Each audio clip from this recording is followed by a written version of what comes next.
great friend and colleague, Dr. Robert Winn, who will give the keynote speech. Dr. Winn is director of the VCU Massey Cancer Center, an incredible, not just advocate, but a change maker for bringing equity to all. A physician scientist, he runs a lab, he sees patients, he runs a cancer center, and one of the people who has inspired me the most in my work in trying to achieve health equity and health for all. Dr. Winn? That would be my line for you. That you inspired me. The fun part about this is that many of the people at this meeting actually have also inspired me over time. Dr. Oyer, Shanta Chambers, and many of the others. I was looking at the list. I was like, I know many of the people, and again, you all have equally been the energy for me to make change. I'm going to try to tell you, and I'm going to share my screen right now, but I'm going to try to make a case for why I think the time is now to have a different conversation. And what I mean by that is that I actually literally think that one of the issues we're having may not actually be the right conversations. And so we're going to talk a little bit about social determinants of health, social risk, and social needs. But what I really want to get down to the ground of where this actually matters to me is in the context of values. And one of the things I value really is real talk. I think we talk sometimes above people, around people, at folk, but I really want to get to the value of breaking things down in a way in which we all actually understand, so that we can all, be on the same page, or as Bootsy Collins would say, we would all be on the one. There is this thing that I remember from Donald Berwick about when values are strong, rules are unnecessary, but when values are weak, and we've seen it, I think, firsthand, all the rules in the world tend to be insufficient. This talk is going to be rooted unapologetically, and not just for this crew, but for every crew I talk to, including basic scientists, in the context of social justice. There is no other way for me to do this. Now, there's some definitions, and the difference between health differences, which means the outcome differences between two groups. You got the issues around health equity, which is equity is the principle of underlying commitment to reducing and ultimately eliminating disparities in health and its determinants. But I'm going to focus most of my talk and much of this things in the context of social determinants of health around disparities. I don't know that we can really talk about getting always to equity without actually going through and really grappling with disparities. I just don't know how we're going to do that. I know it's tough to talk about things around disparities because it says that where we are as opposed to where we aspire to be, but I think that there's a moment for talking about where we are. Now, certainly we're going to talk about the issues around social determinants of health, social risk factors, and individual needs, family needs. But let me just tell you that one of the things I struggle with is that we talk about social determinants of health as a hashtag. Come on, y'all. We know that these social determinants of health came about not just from the sky, but were built by structures. I'm going to get to some of those structures in the context of talking about social determinants of health, our risk factors, our individual needs, as many people know these terms, and the social determinants, but they exist. The content exists in a context of structure.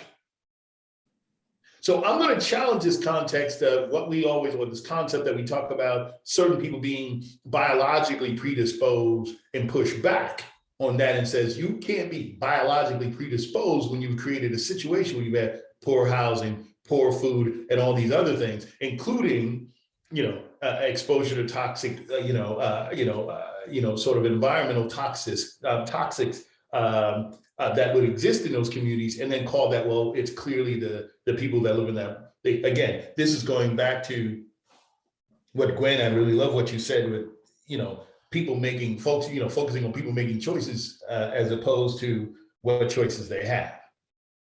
So let's just go back. I'm gonna pick on one seat for a little bit. And I know y'all probably COVID tired, but I never get tired right now because I think I've learned so many lessons with COVID that it's very good for me to go back over it and over it, almost like a really good song where you just pick up little things and more you go over them. Remember back in March and April of 2020, where most of us, we didn't know about a vaccine. We barely knew about therapy. In fact, we didn't really know about therapy. Most of you may remember all the issues around whether you wear a mask, don't have a mask. And if you even were to wear a mask, where would you get one from? And this whole PPE sort of gig about glove and all that. Remember, I mean, I know it's painful and it seems like years ago, but it wasn't that long ago that we were all in the same boat, at least for a period of time. And what we knew is that while we were certainly saying that we were all in the same boats, we recognized that now we weren't really in the same boats, but we were certainly in the same waters. Some of us were in boats that were certainly more leaky than others. And in fact, what we found out, to no surprise for many of us, is that African Americans, people of color, and people who are at risk populations suffered significantly worse outcomes from COVID-19. Interesting enough, as we started talking about, I'm going back to 2020, because remember the early days, we started saying, well, it might be it might be that's just African Americans, but these people are, again, using this word predisposed, which I'm trying to get rid of from the scientific language, that ultimately, when we talk about African Americans, the Latinos and other people, that, well, there may have been evidence of genetic or immune predisposition in those folks. Mm-hmm. There certainly must be something that maybe with African Americans being more at risk for COVID, that there certainly was something around the biology. When we got right down to it, it turns out that the strongest things that were associated had nothing to do with our predisposition of being African American, a predisposition of being Latino, predisposition of being Native American. It was this predisposition of structure, which created a disparity in which education rank, medical insurance, and your income matter. I say that because as we have become much more aware of things in not only the issues around health, but in the issues around social justice, we remember George Floyd and then Breonna Taylor and all the rest of these other things. We have all come to an awakening, if you will, and a good awakening, that in much of what we've done, particularly in academic circles, was muchly focused, particularly in cancer centers, and this is something that we've all been guilty of, and focusing in on some of the more theoreticals, focusing in on the fundamental research and the downstream factors. Even when we talk about our social work and our things that are interesting, policies and politics, and population health, it was really centered on this almost vacuum chamber, an echo chamber of keeping it to ourselves. The interesting thing about COVID is that it shook us a little bit, that many of us understood that these upstream determinants of health, which include these social determinants of health, matter. We're starting to pay much more attention to food insecurities and housing insecurities and transportation. And in fact, many of the people that are on this Zoom with me actually are, champions and have helped put some of these things together. And I've been super excited about our future and super excited about where we're going to be able to go. And maybe that this is the real chance, right, of moving these things forward. And in fact, I hold on to that every day. But I'm not fooled. Ain't none of this new, y'all. We act some as if they've discovered social determinants of health, discovered all these issues, but ain't none of this new. 100 years ago, there was also a pandemic. 100 years ago, there was also this political debate between wearing masks and not wearing masks and what that actually meant. And in fact, the president during that period of time recommended that people don't even talk about masks because they had these issues. So come on. Interestingly enough, 100 years ago, while we talk about what's happening to us in the United States right now, and I don't want to belittle that, we have 765,000 people who died with a total population of 330 million. 100 years ago, they had 675,000 people dying with a total population or census of 105 million. But that's not what I want to talk about. I want to talk about that as they were having the pandemic, many of you may be unaware that just like our pandemic with COVID, we had George Floyd, Breonna Taylor, the list goes on. 100 years ago, they had some of the worst race tragedies in the United States. During that period of that pandemic, they also had what was called the Red Summer, in which you now are familiar with what happened in Tulsa. You are probably familiar with what happened in Elaine, Arkansas, where there was over 200 people killed in less than a 48-hour period just because they were Black. But interesting enough, this wasn't just because of the South and things related in the South. It was in Chicago, in Detroit, in Philadelphia. This issue that we're talking about, this issue of social determinants of health, this issue of structure, these issues, interesting enough, haven't been described in 2021. They were first described best by a giant of his time, W.E.B. Du Bois, a social scientist that wrote a bit about many of these things in 1899. Talking about the differences in poverty, crime, and illiteracy, et cetera, and the negative impact it had on certain communities.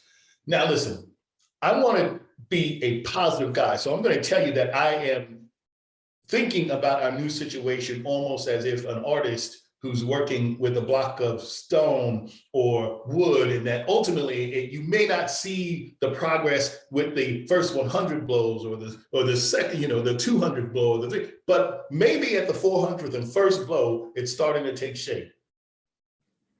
I'm cautiously optimistic that our conversations now about what is possible, about recognizing that we pay as much attention to not only the discovery sciences and the DNA, but we pay equal amount of attention to that what's happening in the ZNA space, that is, yes, your zip code and neighborhood of association, and how that intersectionality interplay is important. So let me set it up for you why I think of social determinants of health, and then the very next thing I think about social determinants of health and the structures that created them. Everyone is comfortable with redlining. Everyone kind of thinks they know about redlining.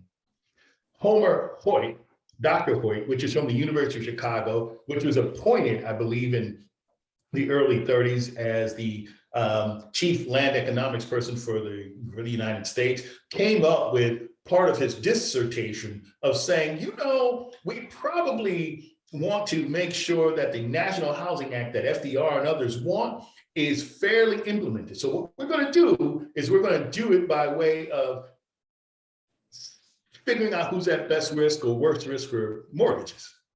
And in fact, this is interesting because most people don't get the fact that redlining just didn't happen. Redlining happened because of the popularity of the eugenics movement and the popularity of other movements that actually determined that your biology would say that you would have the best risks of giving someone who is white, which is depicted in the green and the blue, opportunities to buy a house. But those people who were domestic servants, those people who were farmers, those people who were African Americans, those people who were Jews, actually probably they had a scale based on what the biology of what their best understanding is of people allowed them to actually have a list of how to prioritize mortgages. This list in the 60s was subsequently called redlining, but in the 30s, it effectively, in a federal way, sanctioned segregation. Now, listen, many of you may say, well, all right, I got it, and that was bad. Oh, that was bad. But despite the segregation and despite some of the things that the redlining did, we had communities that were incredibly robust up until the 50s. have their own banks, their own network, their own system, their own movie theaters, their own just life of really robust things. In fact, in Virginia, as an example, I was just showing you that on the east side of Virginia, there was very much the undesirable people who leave, like the people in this picture. This was called the Harlem of the South at one point. But what I'm reminded about is in our organizations, we also have disruptions. And one of the biggest disruptions that we had at the time, and I'm going to go back to this, was the building of the interstates. It was the interstates, the building of, in my case, I-95 around here, that completely disrupted and brought many of these communities down to their knees. This was called the Urban Renewal, to clean it up, but it really, the original name was the Slum Clearance Project, in which there was identified robust communities just like Jackson Ward, in which they thought they would certainly put, by putting a highway there, they would be able to disrupt, and this was done in Chicago, many other places, and we know the results. These people weren't biologically predisposed. These people then had highways and then subsequently plants and commercial businesses that would put in their communities that literally led to things like particulate matter 2.5, which we know causes cancers, that we also know research these days says that particulate 2.5 matter, the PM 2.5 particulate matter is heavily concentrated in areas of color, contributing to cancer. So what I learned to get away from this conversation about our communities just being predisposed because of the biology without recognizing the causes and the impact of the DNA on that biology. I've gotten away from just talking about the social determinants of health as if they just kind of happen to social determinants of health as being direct consequences of economics, politics, and policies. And in fact, I've certainly moved towards, as MLK recognized quickly, that the way we are going to have to build trust and rebuild trust in our community is by focusing on our own institutional trustworthiness. Many organizations are reaching out, have been reaching out. I hear the phrase often, building trustworthy, building trust, building trust. How you gonna build trust if you ain't even trustworthy? And so with that, I'm taking a page from my grandmother, who preaches that grace and humility will get you far. And I've understood that during the COVID crisis, that it wasn't enough for me to just go out in neighborhoods. It wasn't enough for me just to come up with the new vaccines. It wasn't enough for me just to do these things. We really had to be transparent, be humble, and show up, not just sometimes, but in a consistent manner. So I did something that was different for this institution. I formed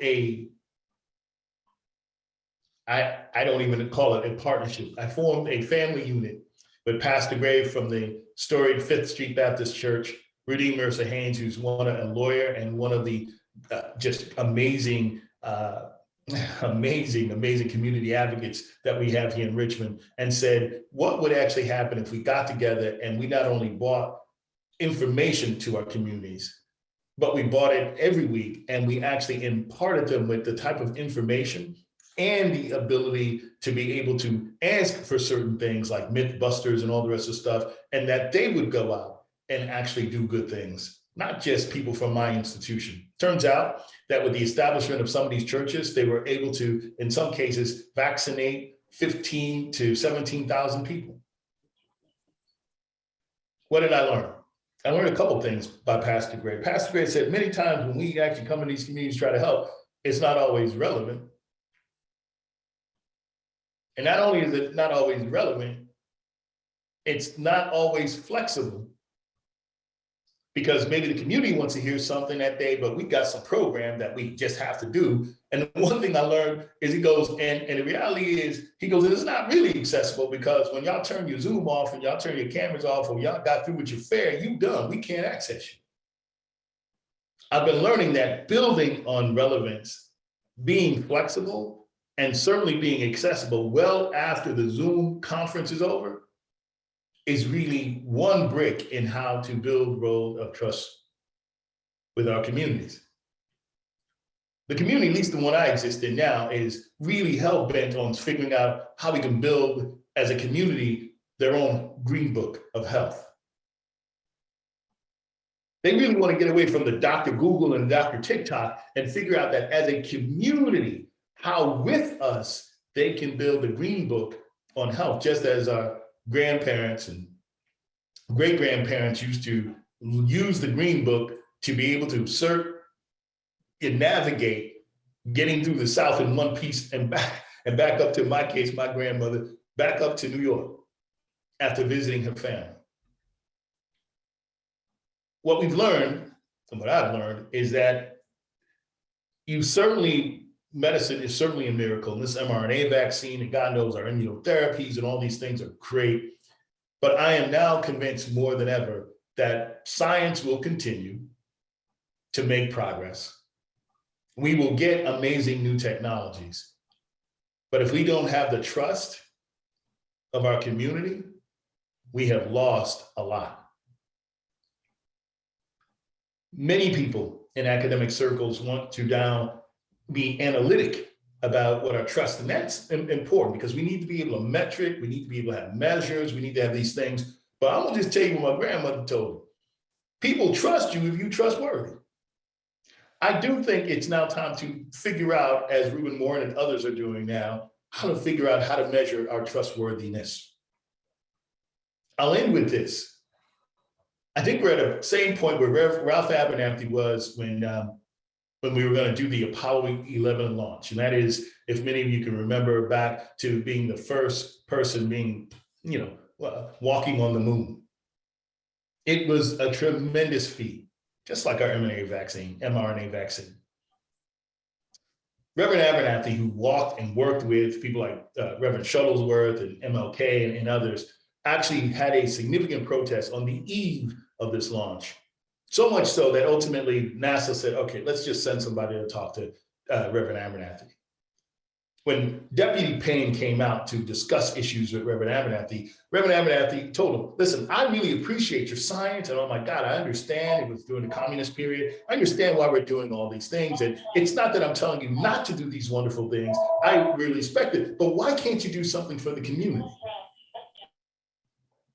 And without missing a beat, Deputy Payne turned to Reverend Abernathy, who's pictured here, and said, Reverend Abernathy, we put a man on the moon because it's easier to put a man on the moon than it is to address these social issues.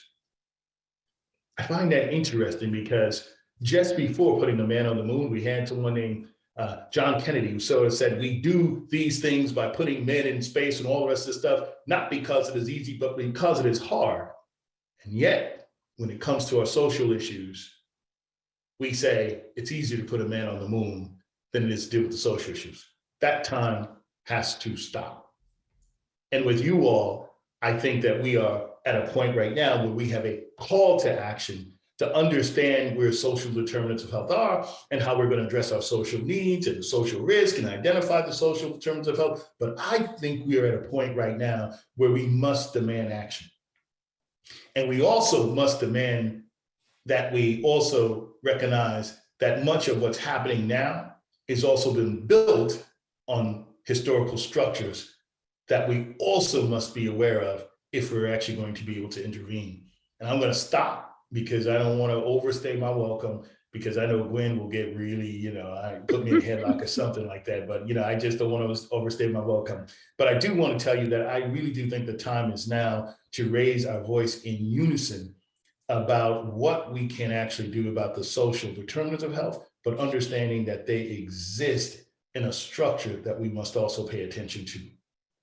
Rebuilding, reorganizing. And I'll stop there. Thank you so much, Rob. That gave us so much of a framework, that gave us so much to think about, and it was the perfect, I think a perfect setup to the meeting as we're going forward today. And as always, I just wanted to stand up and just and step into the light with you and be there with you to make these changes. And I think we all are, everybody who's on this in this policy consortium, and everybody who is working on these issues.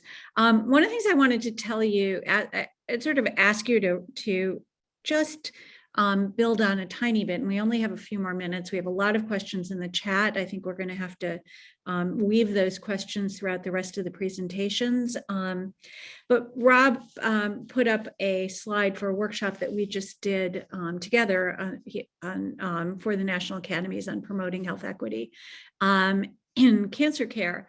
And one of the quotes that was sort of woven throughout it was a quote by Jeffrey Vickers that said, "The landmarks of political, economic, and social history are the moments when some condition passed from the category of the given into the category of the intolerable."